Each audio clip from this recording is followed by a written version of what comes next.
भारत में corporate sector लंबे समय से युवा टैलेंट और तेज ग्रोथ को प्राथमिकता देता रहा है।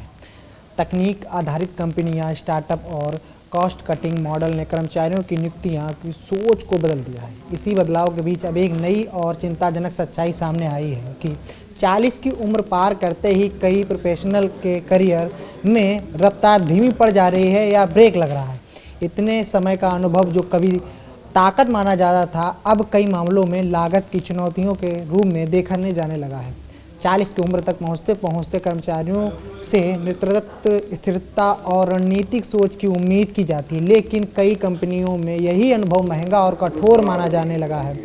इतनी उम्र लेने के बाद कंपनियां ऐसे कर्मचारियों को हायर करना कम करने लगी हैं और प्रमोशन को भी उनके लिए धीमा कर दिया गया है। वहीं युवाओं को हाई पोटेंशियल कहकर आगे बढ़ाया जा रहा है, जबकि सीनियर को ओवर क्वालिफाइड या अनफिट कहकर नज़रअंदाज किया जा रहा है। कॉर्पोरेट दुनिया में ज़्यादा उम्र को सुस्त और बोझ माना जाने लगा है, जबकि 20 से 30 की उम्र के युवाओं को एक बेहतर विकल्प के रूप में देखा जाने लगा है। कंपनियां कम सैलरी, ज़्यादा घंटे काम और तेज़ी से सीखने की क्षमता को प्राथमिकताएं दे रही हैं।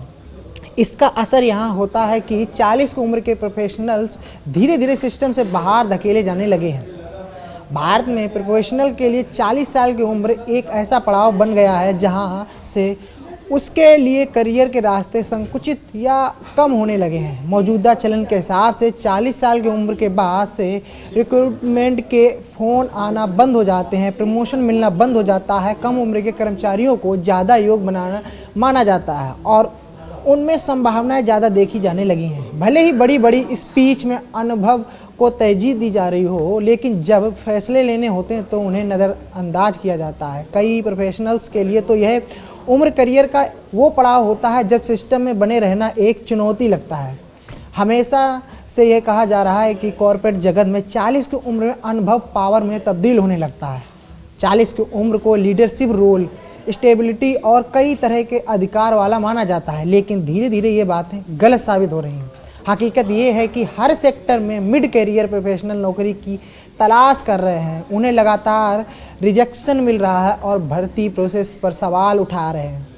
उन्हें सुनने को मिल रहा है कि हम किसी ऐसे व्यक्ति की तलाश कर रहे हैं जो अधिक फुर्तीला हो। इस रोल के लिए फ्रेश एनर्जी वाले लोग चाहिए।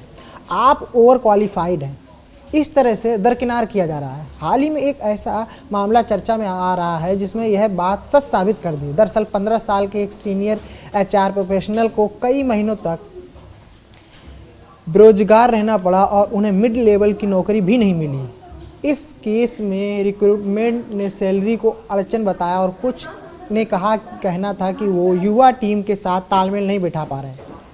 अधिकतर सेक्टर में रिक्रूट्स निजी तौर पर स्वीकार करते हैं कि 20 से 30 साल की उम्र के उम्मीदवारों के प्रति रुझान बढ़ रहा है, क्योंकि उन्हें नियुक्त करना सस्ता पड़ता है, इन्हें प्रशिक्षित करना आसान होता है और माना जाता है कि ये नई तकनीकों को तेज़ी से अपना लेते हैं। स्टार्टअप से लेकर बड़ी कंपनियों में इसका ही ध्यान बेहद बारीकी से रखा जा रहा है। ज़्यादा मुश्किल उन लोगों के लिए हो रही है जो नाम तो CXO पद के अधिकारी हैं और ना ही युवा, यानी CEO जिसे बोलते हैं, उनके लिए। वहीं लिंक्डइन की रिपोर्ट के अनुसार 60% प्रोफेशनल बार बार इंडस्ट्री और अपना रोल बदल रहे हैं, लेकिन इसके बावजूद वो इस बदलाव के साथ तालमेल नहीं बिठा पा रहे हैं। हालांकि जो कंपनियां लर्निंग और अपस्किलिंग में निवेश करती हैं वह रिटेंशन यानी कर्मचारियों का ठहराव और परफॉर्मेंस बेहतर देखना चाहती हैं। वहीं इसके उलट जहां अनुभव को लागत माना जाता है वहां निर्णय प्रक्रिया कमज़ोर हो जाती है और नेतृत्व का संकट गहरा जाता है। जो कंपनियां लर्निंग और स्किल डेवलपमेंट में निवेश कर रही हैं उनकी लाभ 22% से ज़्यादा है, लेकिन विरोधाभास यह है कि कंपनियां कहती हैं कि उन्हें अनुकूलन क्षमता चाहिए, लेकिन वे उन लोगों के लिए ग्रोथ पावर डिजाइन नहीं कर पा रही हैं जो पहले ही कई बार खुद को बदल चुके हैं।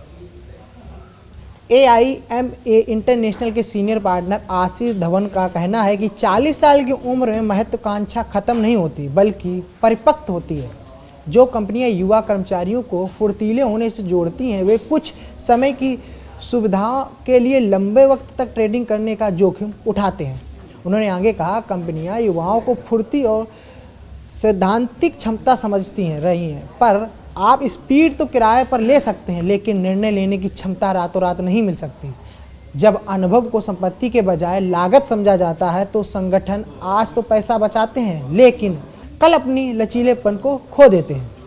अक्टूबर 2025 तक 200 से अधिक कंपनियों में लगभग 1 लाख तकनीकी नौकरियां खत्म हो चुकी हैं और पिछले वर्ष यह संख्या पहले से 1,50,000 का आंकड़ा पार कर चुके हैं। छटनी की रफ्तार धीमी नहीं होती जा रही, बल्कि ये और तेज़ी से बढ़ रही है। छटनी करने वाली कंपनियां ऐसे स्टार्टअप कंपनियां नहीं हैं जिनका समय समाप्त हो रहा है, बल्कि माइक्रोसॉफ्ट, मेटा, अमेजन और Oracle, Salesforce, IBM, exchanger, Bloomberg और एडिडास, जो कभी स्थिरता और दीर्घकालीन करियर सुरक्षा के पर्याप्त साधन माने जाते थे, सभी मौजूदा छटनी की लहर में शामिल हैं। अमेजन अपने लगभग 10% वाइट कॉलर कर्मचारी यानी 30,000 तक कॉर्पोरेट पदों को समाप्त करने के लिए तैयार है। एक्सचेंजर ने पुनर्गठन के एक ही चरण में 11,000 से अधिक कर्मचारियों को निकाल दिया। IBM ने लगभग 8,000 कर्मचारियों को नौकरी से निकाल दिया, जिनमें से कई मानव संसाधन विभाग में थे, जहां सॉफ्टवेयर डेवलपमेंट सहित अन्य चीज़ों की जाती थी। आधिकारिक स्पष्टीकरण तर्कसंगत प्रतीत होता है। अधिक कर्मचारियों की भर्ती, दक्षता और सरलीकरण के मानक दिए जाते हैं। अमेरिका में निर्देशक पद से बर्खास्त किए गए 42 वर्षीय IT इंजीनियर ने उस पल का वर्णन किया जब उनका भ्रम टूट गया। अभिषेक नाम ना छापने की शर्त पर बोलते हुए कहा कि उन्हें विश्वास था कि उनका अनुभव उनकी रक्षा करेगा। भारत के IT क्षेत्र में यह बदलाव जितना स्पष्ट और चिंताजनक रहा है, उतना कहीं और नहीं। TCS ने अपने कर्मचारियों की संख्या में लगभग 2% की कटौती करने की योजना की घोषणा की, जिसमें से 12,000 से अधिक पद शामिल हैं, जिनमें से अधिकांश मध्य और वरिष्ठ प्रबंधन स्तर के हैं। घोषणा की भाषा आकर्षक थी। AI तत्परता, चुस्त कार्यप्रणाली और पुनर्गठन जैसी बताई गई, लेकिन परिणाम स्पष्ट था कि कई पद अब अस्तित्व में ही नहीं रहे। यह संकट अब पहले की तुलना में कम गंभीर है। भारत में वृद्ध कर्मचारियों की कार्यबल में भागीदारी पिछले एक दशक में 39% से घटकर 32 यानी 32% हो गई है।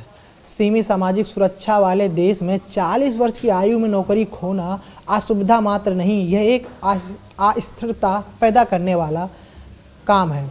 वैसे किसी पॉलिसी के हिसाब से नहीं, लेकिन प्रैक्टिस में ऐसा दिख रहा है कि मिड करियर प्रोफेशनल को बाहर करना आमतौर पर खुले तौर पर नहीं किया जाता, लेकिन जॉब डिस्क्रिप्शन में कुछ ऐसी शर्तें डालकर, सैलरी बाउंड को कम करके, ज़्यादा फोकस कैंपस हायरिंग पर रखकर, कल्चर फिट जैसे शब्दों का इस्तेमाल करके अनुभवी लोगों को बाहर किया जा रहा है।